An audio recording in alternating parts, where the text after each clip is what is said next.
네, 계곡 살인 사건의 피의자 이은혜와 조연수가 구속 상태로 검찰의 조사를 받고 있지만 혐의에 대해서는 진술을 계속 거부하고 있습니다. 이은혜의 경우에 보거피를 이용해서 남편을 살해하려 한 시도에 대해서도 강하게 부인했습니다. 취재기자 연결해서 알아보겠습니다. 윤혜리 기자. 네, 사회일부입니다. 네, 구속된 두 사람 계곡 살인 사건과 관련해서 아직도 진술을 하지 않고 있는 건가요? 네, 그렇습니다. 이은혜와 조연수는 이은혜 남편 윤모 씨가 사망한 계곡 살인 사건에 대한 진술을 전혀 하지 않고 있습니다. 지난 16일 검거된 이후 계속해서 진술 거부를 하고 있는 건데요. 이에 따라 검찰 조사가 원활하게 진행되고 있진 않습니다. 현재 정황 증거만 있는 만큼 직접 증거를 찾기 위한 노력이 계속되고 있지만 쉽지 않은 상황입니다. 검찰은 가평 계곡에 함께 갔던 동석자들이나 도피 과정에 있었던 조력자들을 상대로 관련 진술을 받아내기 위한 노력을 계속하고 있습니다. 이와 함께 이은혜는 지난 2019년 2월 강원도 양양에 있는 펜션에서 남편 윤모 씨에게 보거피 등을 섞인 음식을 먹여 살해하려 한 혐의도 받고 있는데요. 이은혜와 조연수는 당시 보거피를 왜 이만큼이나 넣었는데 죽지 않느냐는 텔레그램 메시지를 주고받았습니다. 지난해 12월 중순 검찰은 해당 대화 메시지를 확보했고 이들이 살해를 공모한 결정적인 정황이라고 봤습니다. 이은혜와 조연수는 검찰이 해당 대화 메시지를 확보한 것을 알고 2차 소환 조사를 앞두고 도주했습니다.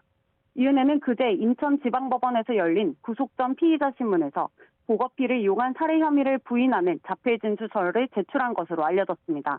또 도주한 것을 후회한다고도 적었지만 남편 윤 씨에 대한 사과는 담기지 않은 것으로 전해졌습니다. 네, 진술을 거부하고 있으니 검찰도 답답한 상황일 텐데요. 무엇보다 남편을 숨지게 한 고의성이 있었는지 수사를 집중할 수밖에 없겠군요. 네, 그렇습니다. 이은혜와 조연수는 지난 2019년 6월 가평에 있는 용소계곡에서 수영을 못하는 윤 씨에게 다이빙을 강요하고 피해자의 구조 요청을 무시해 사망하게 한 혐의를 받고 있습니다. 적극적인 조치를 하지 않아 사망에 이르게 했다. 즉 부작위에 의한 살해 혐의입니다. 검찰은 우선 이은혜와 조연수가 앞선 3차례의 살해 시도 전 치료된 남편 윤 씨의 생명보험을 번번이 살려낸 것에 주목하고 있습니다. 이은혜와 조연수가 보험금을 노리고 계획적으로 살인을 저질렀다고 보고 있는 겁니다. 또 검찰은 남편 윤 씨가 사망한 당시 범행에 가담한 살인 등 혐의를 받는 공범 A씨를 상대로도 조사를 이어가고 있는데요. 이를 통해 이은혜와 조연수가 범행을 공모한 구체적인 정황을 확보한 경우 살해 혐의를 적용하는 방안도 검토하고 있습니다. 검찰 관계자는 주변인 진술이나 증거를 종합해 살인 혐의를 적용할 수 있을지 법리적으로 따져보겠다고 말했습니다. 이은혜와 조연수를 도주를 놓은 조력자들에 대해서도 참고인 조사가 이뤄지고 있는데요. 이달 초 이은혜와 조연수가 경기 외곽 숙소에 머물렀을 때 숙소비를 결제한 카드 명의자와 당시 동행한 지인들, 또 이들이 숨어 지낸 경기 고양시 오피스텔을 계약해준 지인 등 4명 정도가 의심 인물로 꼽힙니다. 검찰은 이들 가운데 일부 신원을 특정한 것으로 확인됐습니다.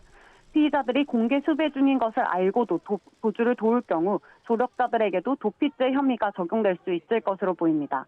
지금까지 사회 일부에서 전해드렸습니다.